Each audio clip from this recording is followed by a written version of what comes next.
Explain the necessity of irrigation engineering. The Department of Irrigation has assigned top priority to irrigation. Proper irrigation techniques help us to improve the quality and reduce the price of the agricultural items.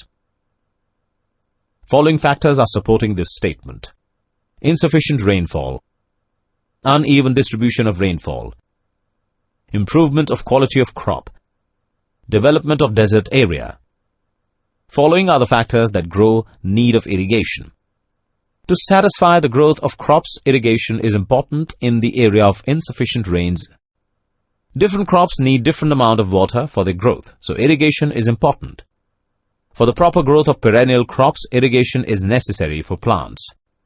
By proper irrigation, water provision, desert area could be changed to good vegetation land.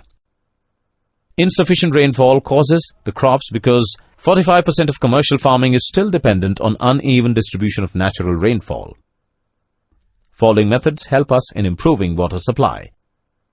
By installing water pipes in the field, we can supply water to the crops called drip irrigation, or by using a huge frame of pipe which is mounted on a wheel base called center pivot irrigation.